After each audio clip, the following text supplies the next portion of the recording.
దక్షిణ దిక్కుకెళ్ళి ఘోరాతి ఘోరమైనటువంటి తపస్సుని ప్రారంభం చేశాడు. ఎన్ని నియమాలు పాటించాలో అన్ని నియమాలు పాటించాడు. భార్యని కూడా తీసుకుని వెళ్ళాడు, పెద్ద భార్యని. బ్రహ్మగారు సంతోషించేటట్టుగా 1000 సంవత్సరములు కూర్చుని తపస్సు చేశాడు. అన్ని నియమాలు పాటిస్తూ భార్యతో ఉంటే ఈ కాలంలోనే ఆయనకి 4 కుమారులు కూడా పుట్టారు. హవిష్యందుడు, మధుస్యందుడు, దృఢనేత్రుడు, మహారథుడు అని. చతుర్ముఖ బ్రహ్మగారు ప్రీతి చెందారు. అబ్బో ఏమి తపస్సు చేశాడు రా మహానుభావుడు అనుకున్నాడు.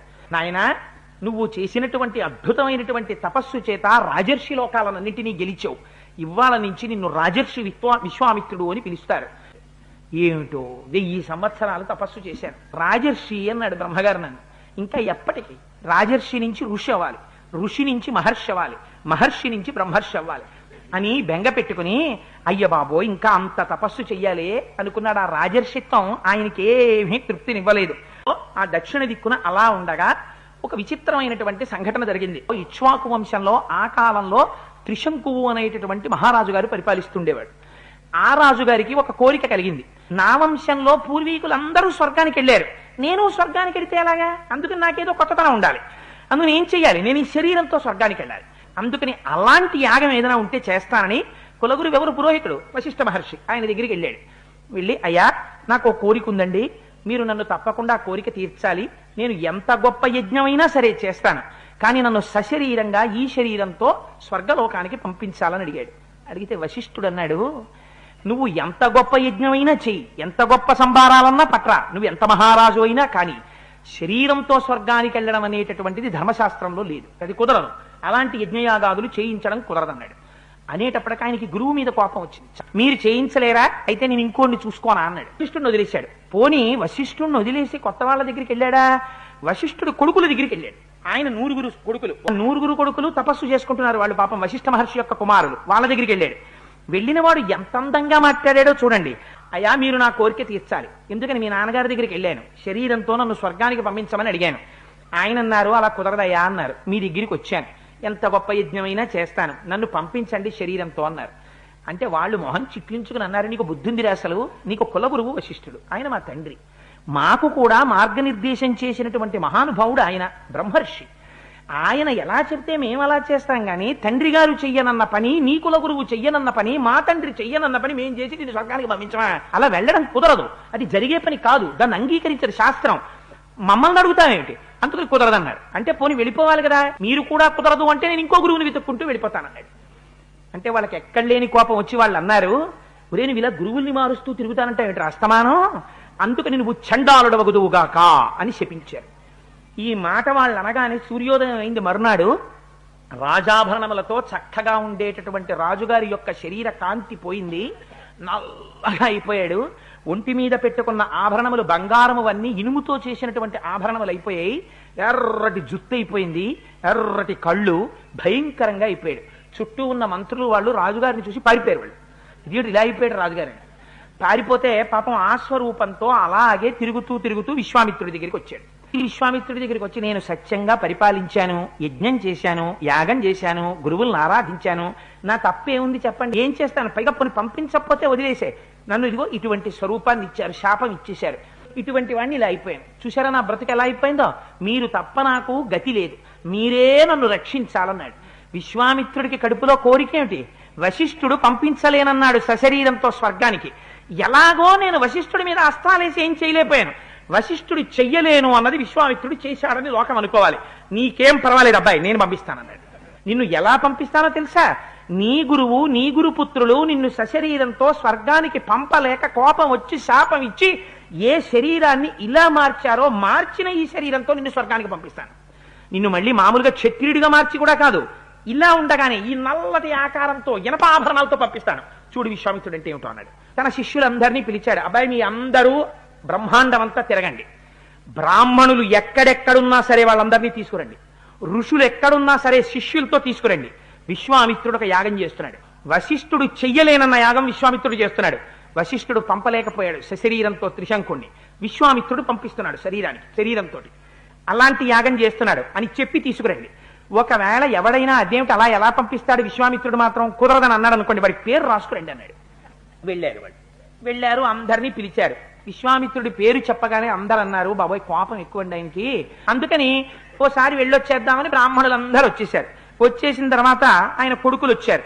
వచ్చి ఒక మాట చెప్పారు, అయ్యా నాన్నగారు అందరినీ పిలిచాం, అందరూ వచ్చేసారు, కానీ వశిష్ఠ మహర్షి యొక్క కొడుకులు ఉన్నారు, వాళ్ళు రాలేదు. వాళ్ళతో పాటుగా ఇంకొకడున్నాడు, ఆయన కూడా ఒక బ్రాహ్మణుడు, ఆయన కూడా నేను రానన్నాడు.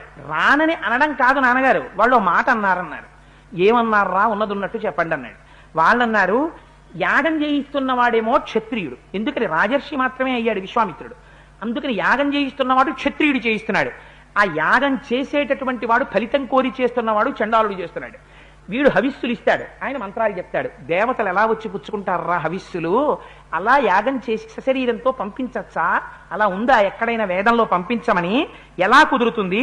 అందుకని చెప్పి ఇది కుదరదు, మేం రాము అని చెప్పి ఒక్క బ్రాహ్మణుడు మాత్రం నేను రానని చెప్పాడు. ఆయన పేరు మహోదయుడు. మిగిలిన వాళ్ళు రామన్న వాళ్ళు వశిష్ఠ మహర్షి యొక్క 9 కుమారులు మేము రామని చెప్పారు నాన్నగారు అన్నారు.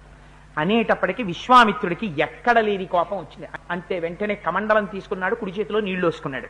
ఇప్పుడే శపిస్తున్నాను, వశిష్ఠ మహర్షి యొక్క 9 కుమారులు మహోదయుడు, వీళ్ళు 101 మంది భస్మరాశి అయి పడిపోతున్నారు. ఆ తర్వాత 700 జన్మలు వాళ్ళు స్వీకరించినప్పుడు శవమాంసం తింటూ బతుకుతారు. వాళ్ళు ఆ తర్వాత ముష్టికులు అనేటటువంటి పేరుతో కొన్నాళ్ళు పుడతారు. పుట్టిన తర్వాత కొన్ని జన్మల పాటు కుక్క మాంసం మాత్రం తింటూ బతుకుతారు. నా మాట కాదన్నాడే మహోదయుడు, వాడు భస్మరాశి అయిపోతాడు. వాడు కూడా కనపడ్డ ప్రాణులందరినీ చంపుతూ లోకంలో అందరి చేత నిందింపబడుతూ నిషాదుడై వాడు బతుకుతాడు. ఇదిగో శపించానన్నాడు. ఏమైపోయింది తపశ్శక్తి?